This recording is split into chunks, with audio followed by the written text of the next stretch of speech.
Maw Touched gear. Maw Touched gear is the way that world content players are going to be upgrading their characters in patch 9.1. And finally... Oh, something going on outside. I was trying to find this because we have a little... yes, Dark Horse table. Yeah, Dark Horse got a table on the go. So, help us over to that. So, yeah, Maw Touched gear, right? Maw Touched gear is the stuff that you will get via your dailies and your weeklies in Korthia and the Maw. I'm not 100% sure in what it starts off, like around 197-ish. 197 was rank 2. The first one he got was 207. Gotcha, okay. So, the way that this works is that there is a currency. You get that currency by doing stuff. We're not 100% sure just yet. But there's actually some neat stuff in the flavor text. I elaborated on it more in tomorrow's video, so I'll do a little bit of it here. But basically the way this works is with that currency, you can upgrade. And you can upgrade all the way up to item level 237, which is, I believe, too shy of heroic raids. Yes, correct. In the new patch. However, if you look at the table there, man, getting that up to eye level 225, that's pretty doable. But man, getting up to like 237, I don't know how that currency works or scales, but that looks like a lot of it. So it's going to be expensive. Going to be expensive as you move up the ranks. Now, people might be worried, therefore, that, you know, you could get a situation where people will just be destroying, where they'll be like, raid gear will be destroyed by this, and, it'll be a mana pearl situation with the benthic gear again. It doesn't seem like it's going to be that, though, because these are actually gated by Renown. Yep, this is this one in the table, this column. Is Renown, so it's 46. Renown 46. Yep. So that's going to be 2 weeks. So you'll unlock eye level 222 2 weeks after the launch. And my god, to get up to, is that 225? 225, yep, that is an extra 19. That is, what's that? Are we getting 2 or 3 a week? Well, so 231 is what is upgraded by 65. Yeah. So for the first 7 weeks, we get 3 Renown per week. 1 from each one of the weeklies, and then 1 for the campaign step. So, man, it's a fair few weeks in. Yeah. To get those higher upgrade levels, and that basically means it's never going to be competing with heroic raid gear while heroic raiders are actually progressing and doing stuff. So thumbs up to that, and I'd say also thumbs up to this is actually pretty good, solid gear that people can work towards in the open world. I don't think that happened as much as it really should have in base Shadowlands, so I think that's broadly a good thing. My only concern is just, there's that thing with honor gear and also with the anima gear where, the upgrade tiers were so renown gated that they were basically just demolished by anything else you could do, and it meant that those may as well not have existed. So I hope the situation like this is able to thread the needle where, the raiders and the mythic plusers and stuff aren't going to be pissed off at it, but also where for those casual players, they don't feel like super artificially held back. Because whenever Renown holds you back from something, it feels artificial because Renown doesn't really feel earned, right? So there's that. Now, there is another dimension to this as well, and that is the 20% main stat buff. Yep, because these are Maw Touched gear.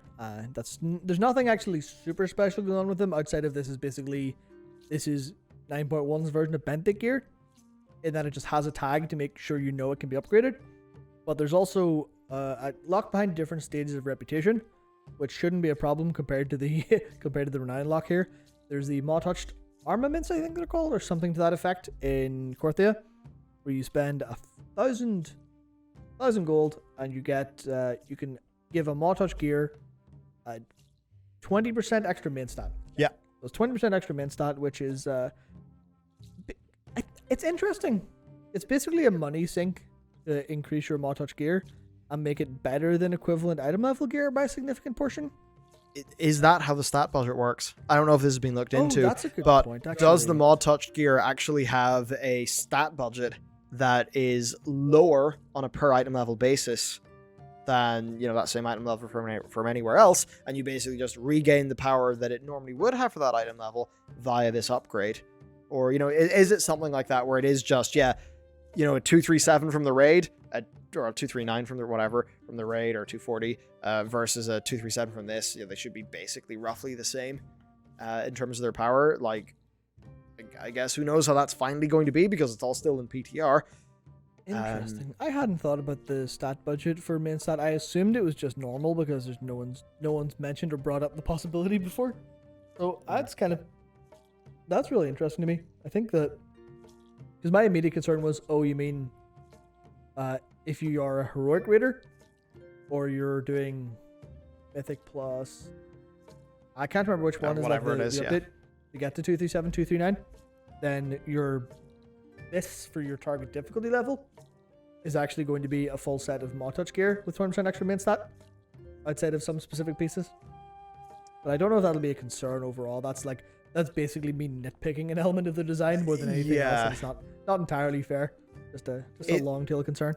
I guess it's weird. It does feel like the 20% stat thing isn't really needed, so I think we should do more research there before we fully dive into it. Yes. I would say overall, though, like, I am totally pro systems like, like benthic gear. Obviously not with the lottery, and I think this is a system like that. And that just means whenever people are doing their daily business in the world content, that they're going to be able to work their character towards some gear. I think that's great for the world content players. So I'm happy with that, and it's like, if we're willing to give world content players gear like this, why can we not throw gear like that into Torghast?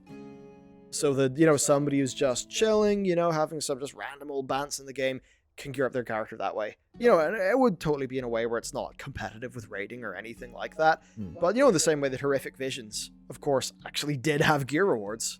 I would really love to see that in Torghast. But, you know what, right now, good. Thumbs up. Absolutely. Absolutely. Yes, I don't see this being, assuming that 20% main stat thing doesn't get fucky, I don't see this having like crippling issues, so I'm pretty happy with it.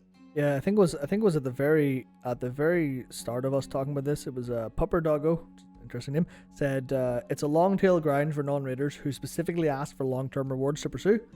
And in that case, spot on, dead on. Yeah, good. I'm happy with that. That's like, it's totally the thing where that's like what me in the past would have been playing.